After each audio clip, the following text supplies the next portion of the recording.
you have made the draft, you have to revise.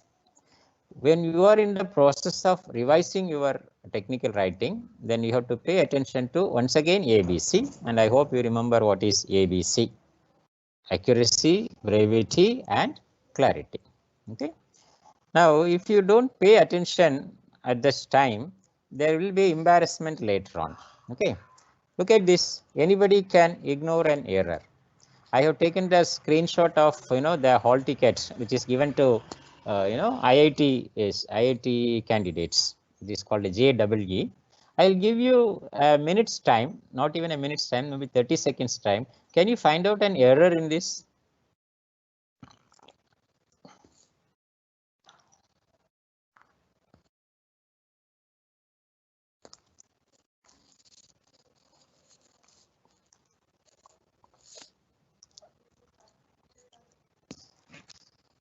Yes. How many of you noticed this?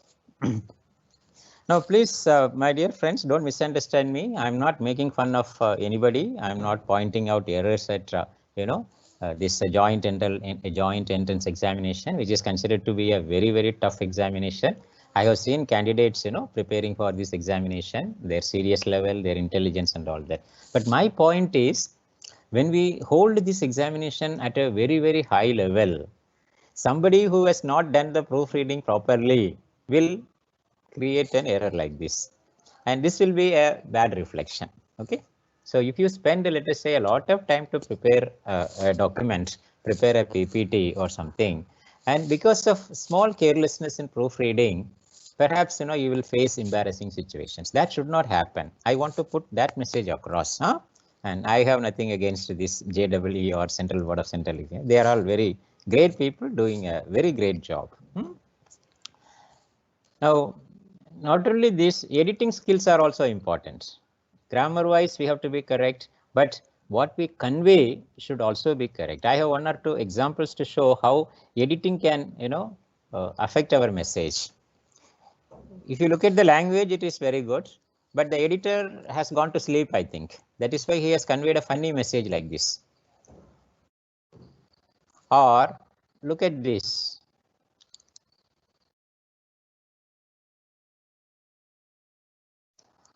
So editing is not simply looking at the spelling grammar part or seeing whether the points are arranged properly. We have to give proper care. We have to take proper care that the message which we want to convey is conveyed properly. All right. And then the design of the document. It's a very simple point. You must have you must be familiar with this. The font size, the heading, the subheading, the white space, the justification. Justification is whether we type everything from the left side or we keep it in the middle or towards the right. These things are important. They are very simple things which you can learn from any website or any YouTube video. Then when we talk about technical writing, there are certain related issues like plagiarism. I think all degree students, especially postgraduates, are quite familiar with it. There are softwares to find out. If you prepare something on behalf of L&T and later on, if it is found to be a copied material, then the other company will, take us to task. So it may result in serious punishment also. So whether we are preparing our project report or whether we are preparing a sales promotion letter for our department in L&T, we have to be very careful about plagiarism. And second is fairness. I have already discussed it. Like if you are preparing a promotional pamphlet, say a letter, a sales letter or sales fly, anything to promote sales, you should not talk only about the good qualities of the products. If there is a limitation, you should talk about that also. That is called fairness. And if your product is not number one in the market, you should never claim that it is number one. You need not claim that it is number 4 or number 5, but you should never claim that it is number 1. If you buy any book from the market, especially the American books, they will always write, the best seller, the best seller. How do they decide the best seller? We don't know the criteria. Understand? If you go to the fine print, they will say the best seller among the, food and this category. But they will not mention that in the, along with the title. They will simply say the best seller. That doesn't come under this fairness practice. But as engineers, as professionals, we cannot go to that extent. Third is humor, sense of humor.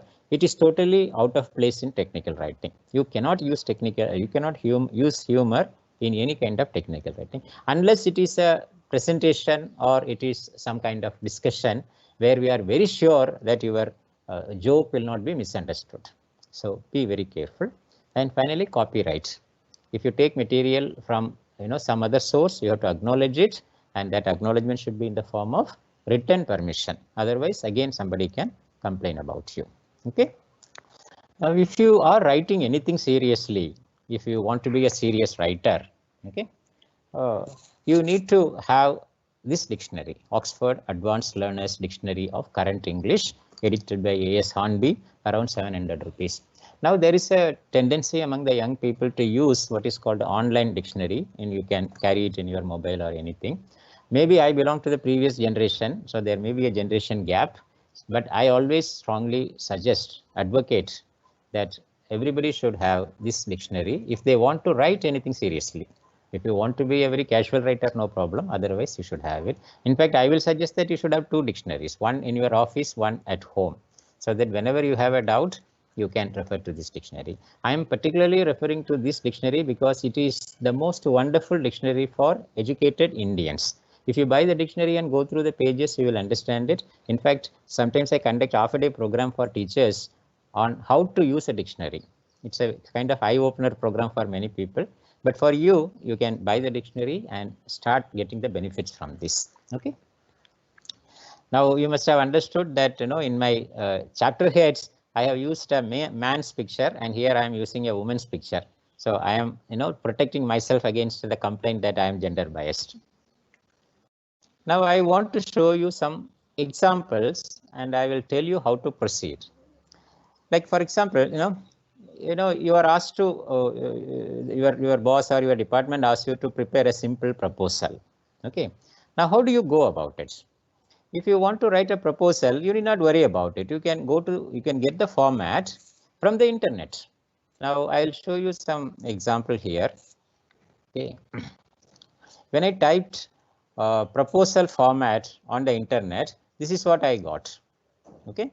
Proposal outline. You can look at, you can read it, you can download, print it, and understand what the different formats are. You can look at it. If you have time, you can download 2-3 formats like this, and you can look at them. If you look at 2-3 formats, then perhaps you will be able to understand what the common features are, and you will be able to make your own format.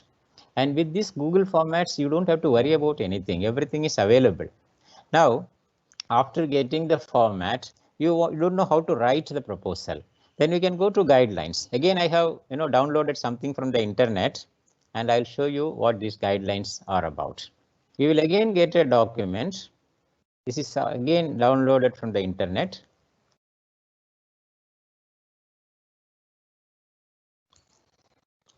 It's a PDF format, so it takes time. Yes, this is again from the internet. It gives step-by-step advice to you how to write a proposal. First point, second point, third point. So if you spend time to download a few documents like this, or even one document is enough. If you download this and go through this, you will understand how to go about, with the guidelines. Now, if you want to see a sample, I can show you. See, this is a proposal which we wrote from L&T Institute of Technology to some department called LTP-CT. Now, using the guidelines which I showed you before, we prepared this proposal. It was written using all the points, okay, and then finally we finished it and we sent it across. It was well received and the project was given to us and we completed the project. Okay. Now, if you want one more sample, I can show you. This is a very simple one.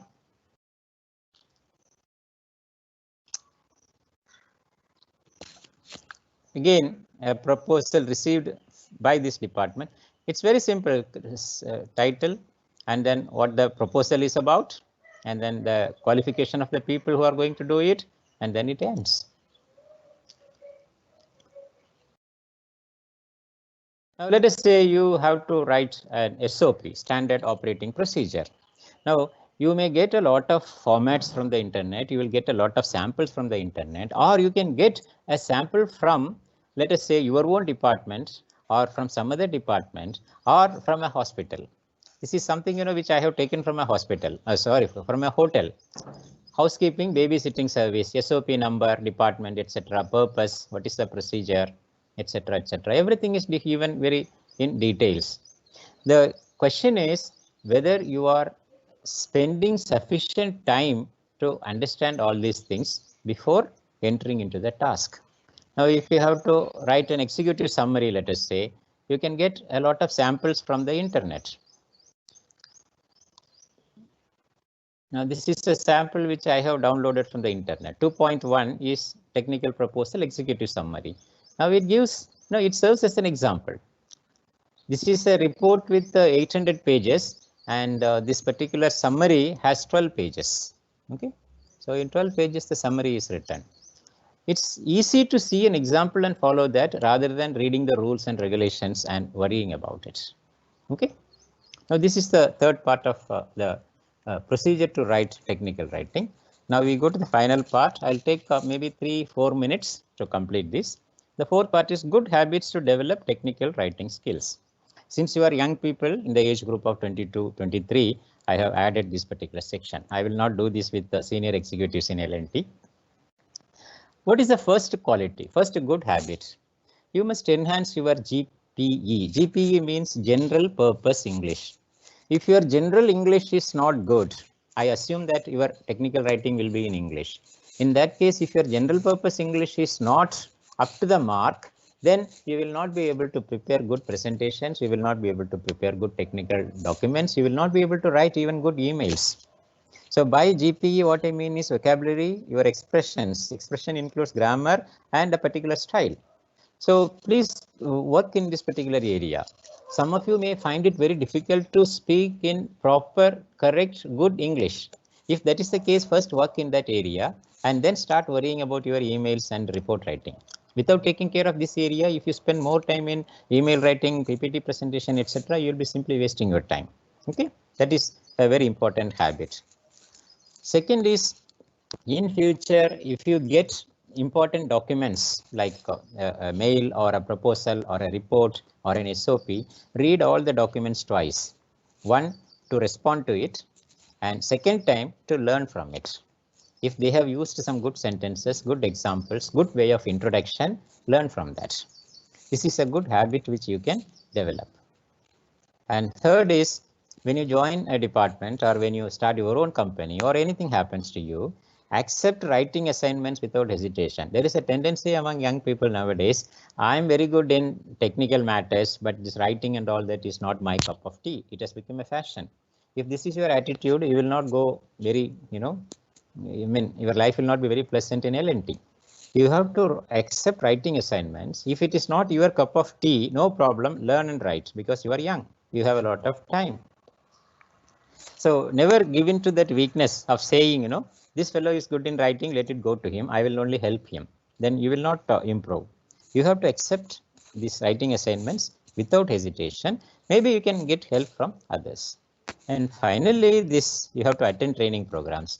I don't know whether you are forced to attend this program, today's program, or you have willingly attended. Either way, it is good for you. If you see a training program coming in your way, you must attend it. And there are so many online courses which you can join. Okay, and the money should not be a constraint, and time also should not be a constraint. If you think that you don't have time to develop new skills, you are indirectly, moving away from your possible promotions. In L&T, this is very, very important.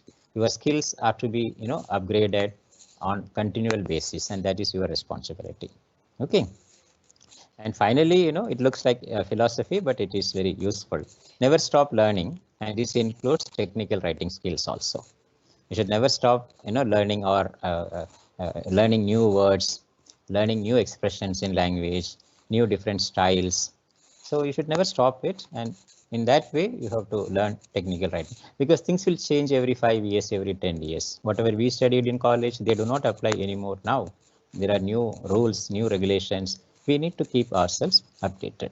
So if you have these 5 habits right from the beginning of your career, perhaps you will become a very good technocrat.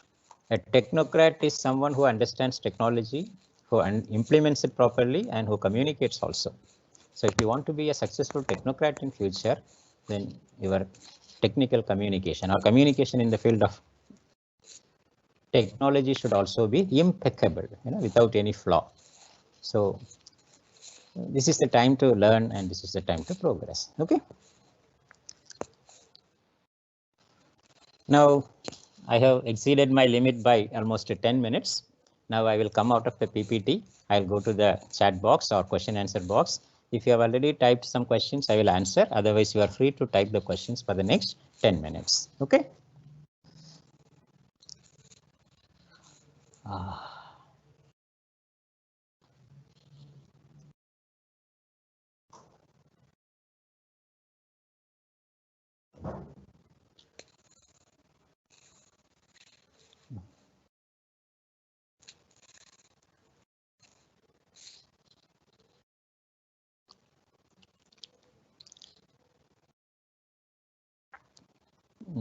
There are about 28 questions. Let me see them. One. Could you tell some references, sir? Yes. There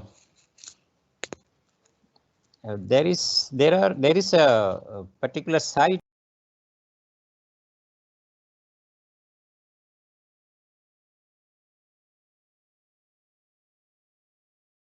which I am very fond of, which is called OWL. I hope you are able